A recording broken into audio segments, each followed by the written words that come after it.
Aquest projecte neix de la necessitat de poder conciliar tres aspectes que són importants en els nostres pobles i a les nostres ciutats.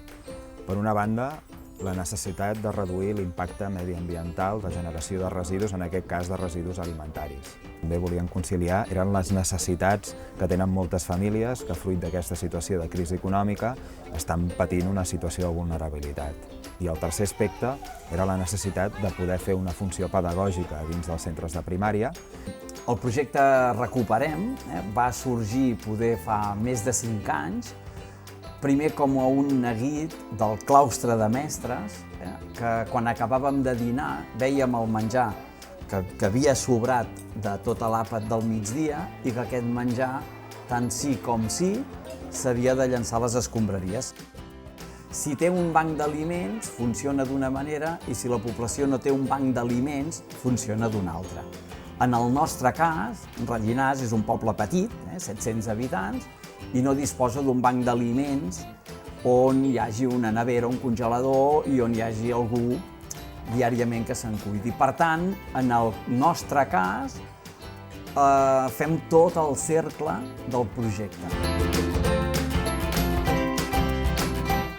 Es posa les safates perquè ells mateixos es serveixin i es diu que es fiqui la quantitat que ells volen menjar per no deixar-se el menjar i no haver-ho de llançar.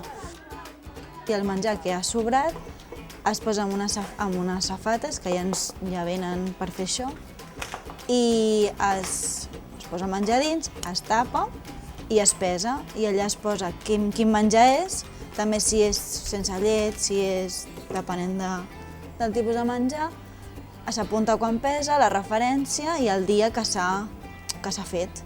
Llavors, si és fred, es fica directament al congelador i si és calent, s'espera que es refredi per congelar-ho.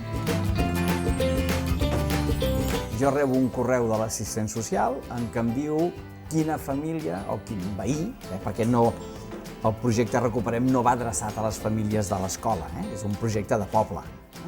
Aleshores em diu quin veí o veïna de Rellinars vindrà.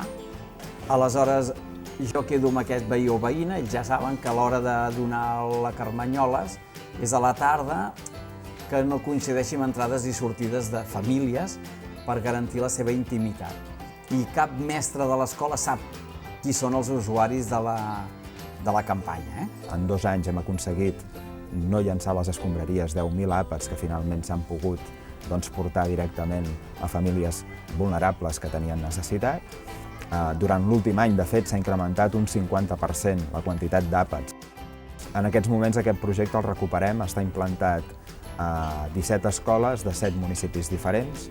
Són municipis petits i mitjans i ara estem en aquests moments a punt de fer el salt cap a municipis més grans. El municipi més gran que, de fet, està duent a terme el Recuperem és Rubí, però ara s'afegirà també l'Ajuntament de Terrassa. Ahora mismo en Cataluña la ley es muy restrictiva y conjuntamente con otras entidades se está trabajando para intentar cambiarla, para que sea mucho más sencillo la donación de este tipo de alimentos. La llei en contra del malbaratament alimentari en aquests moments està en tràmit al Parlament de Catalunya i el que vol aquesta llei és aplicar tota una sèrie de mesures perquè no llancem a les escombraries els aliments. El malbaratament alimentari que es produeix a cada família es comptabilitza que són aproximadament uns 30 quilos l'any per persona. El projecte Recuperem està explorant moltes altres històries i que afectin més el que seria els particulars, o sigui, cada un de nosaltres, i una mica també les empreses de distribució. Què podem arribar a fer amb aquell menjar que tenim a les botigues que caduquen però que encara són bons.